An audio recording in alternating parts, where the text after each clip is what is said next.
It's been 2 years since I escaped from that place, but the memories still haunt me.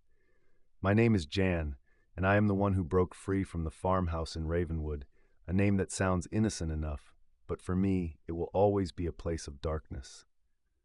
I remember that night as if it were yesterday, the night I finally found the courage to leave. The farmhouse had been my entire world for 9 long years. My father, Joseph, had made sure of that. He kept us hidden away, convincing us that the outside world was evil, that we were the last people on earth. We were safe, he said, as long as we stayed inside.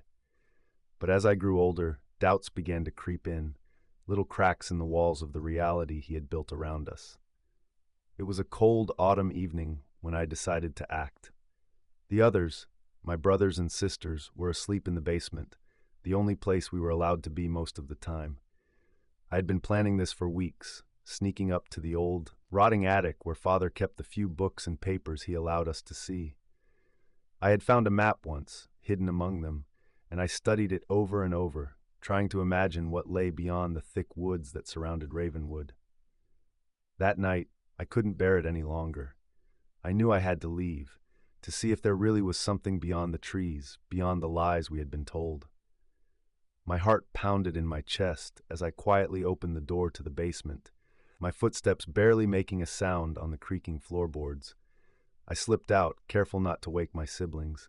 I knew they wouldn't understand, wouldn't believe me. As I reached the front door, my hands trembled. I hadn't been outside in years. I didn't even know what the world looked like anymore. But I had to find out. I had to know if there was life beyond the shadows of Ravenwood. The cold night air hit me like a wave when I stepped outside, filling my lungs with a freshness I had almost forgotten existed. The moon was full, casting an eerie glow over the barren fields that surrounded the farmhouse. The trees, tall and dark, seemed to whisper warnings as I passed beneath them, but I pressed on. I walked for hours, not knowing where I was going, just following the faint memories of the map I had studied so many times. The forest was dense, and every rustle of leaves made me jump, but I kept moving, driven by a desperate need to escape. Finally, I reached the edge of the woods, where the trees thinned out, and in the distance I saw a faint light, a small building, warm and inviting in the otherwise cold and dark landscape. It was a cafe, though I didn't know that at the time. All I knew was that there was light, and maybe, just maybe, someone who could help me. I stumbled inside, my legs barely able to carry me any longer. The warmth hit me first, a sharp contrast to the cold I had endured for hours. The people inside turned to look at me, their faces a mix of shock and concern. I must have looked like a ghost to them, pale, thin, my clothes ragged and dirty. The bartender approached me, speaking words I couldn't fully understand at first. My mind was racing, my body trembling from exhaustion and fear. All I could manage to say was, "Help, please help. My family, they're still trapped."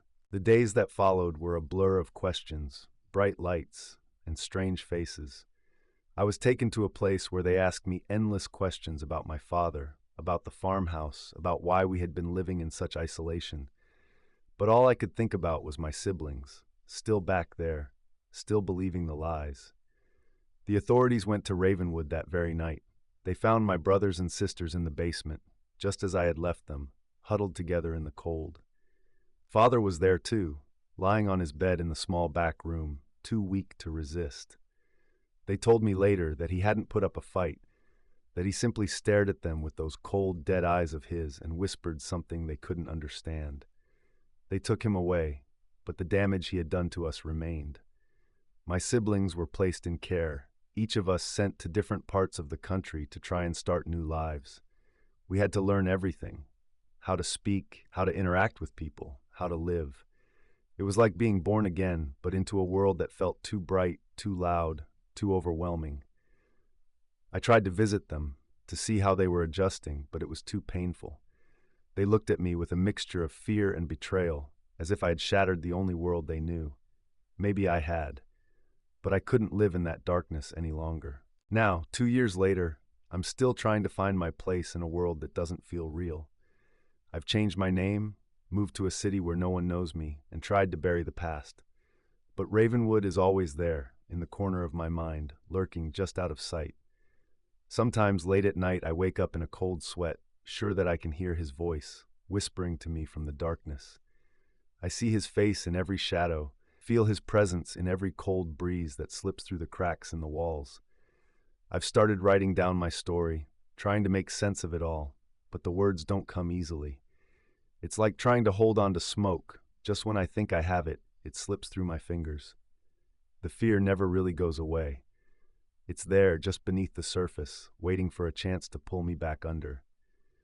Every time I close my eyes, I see the farmhouse, rotting and decayed, but still standing, as if it's waiting for me to return. But I won't go back. I can't. Thanks for watching. If you enjoyed this story, don't forget to like and subscribe to our channel for more tales. And stay tuned for the next haunting adventure. Have an idea for a future video? Drop it in the comments below. We'd love to hear your thoughts.